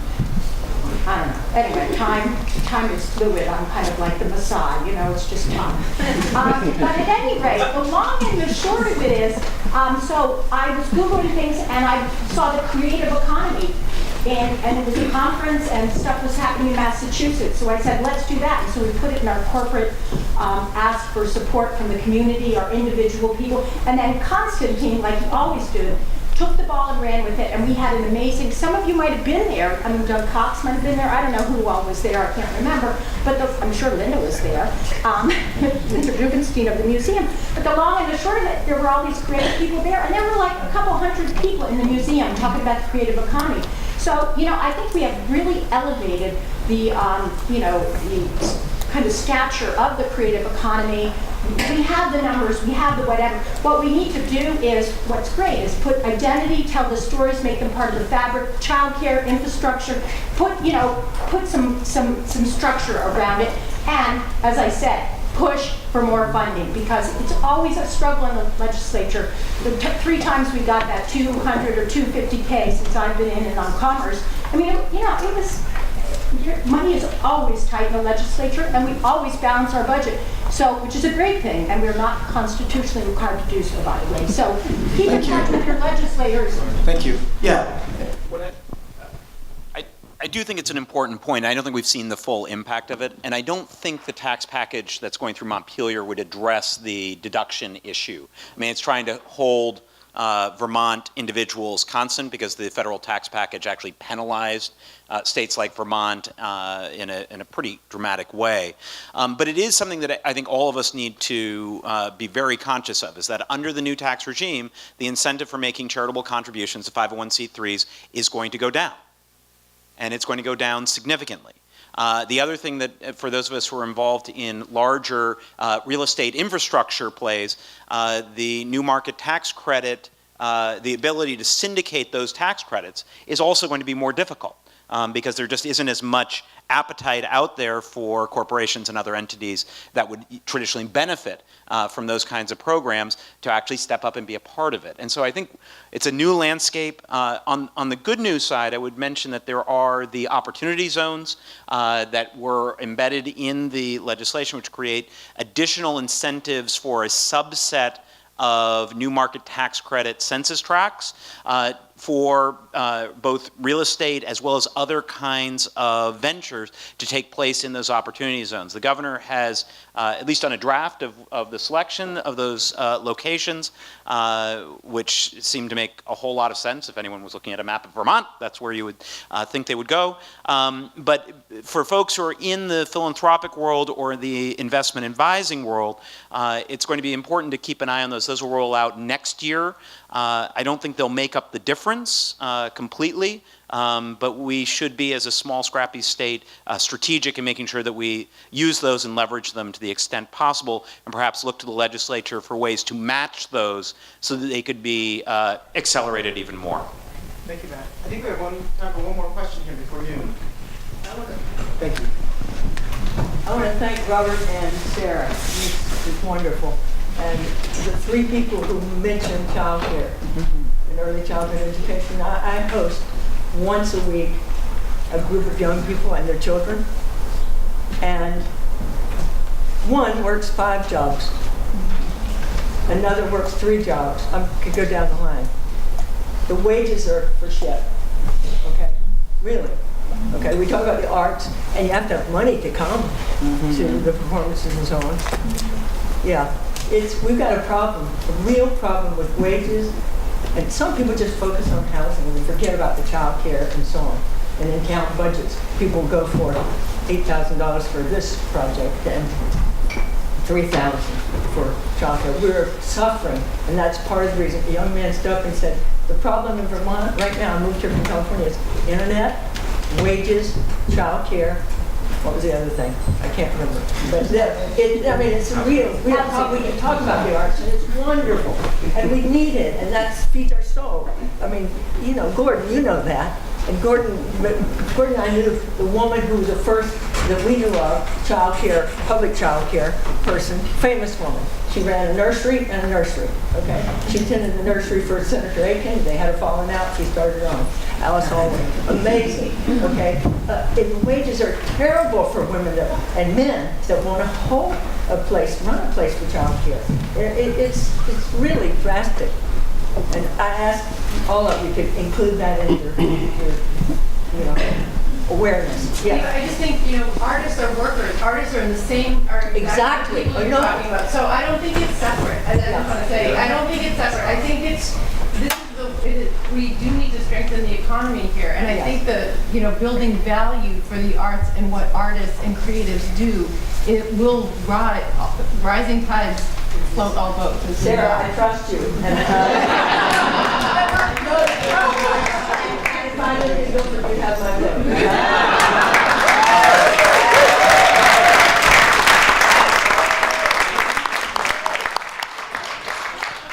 I would like to quickly say thank you to our panelists this morning, Robert and Sarah. Please take it away. Yep. Great. So I want everyone to stay there, and I'd also like my fellow committee members from the Southern Zone, Matthew Perry's here, and John Potter, and who else to come on down here too with me. So as a wrap up, I mean, incredible dialogue, but big question is, where do we go from here? Are we able to kind of keep moving? And it's important, like Sarah said, if we don't have your email and you didn't register in advance, can you maybe please make sure we get it or sign in at the table downstairs? And we're assuming that everyone that registered is happy to receive a follow-up email, that register for the actual thing. I think the thing I take away is I like to bring it back down to the ground level. And Vermont, living in Vermont, whether you're a resident or a move-to person, is a lifestyle choice. We know what we're up against. We're here. We love the place. We also have a lot of opportunities because of the scale of Vermont. The scale of Vermont allows us to connect with people face-to-face, to be in rooms, to meet the governor, to talk to people. And I don't think we should ever underestimate that. And I think also on the very low, the bottom underlying level is that economic development to me is holding the door open for someone at the post office, saying hello to people on the street, sweeping the sidewalk in front of your house or business. And that is true economic development. So here's to all of us in Vermont, to our panelists. I'd also be very remiss, and I'm thrilled with here we go. Matthew Perry from Vermont Arts Exchange sits on the Southern Vermont Zone Committee, along with John Potter from the Latches, and Maria. And we would just really, really like to acknowledge Zahn. Stand up, Zahn. Come on.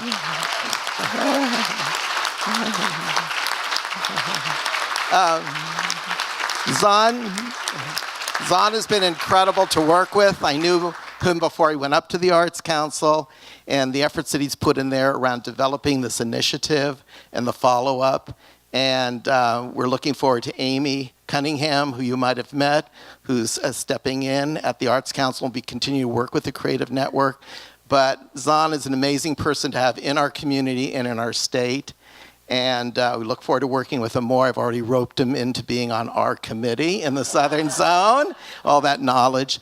But another big, huge hand of applause for Zahn for all the work he's done.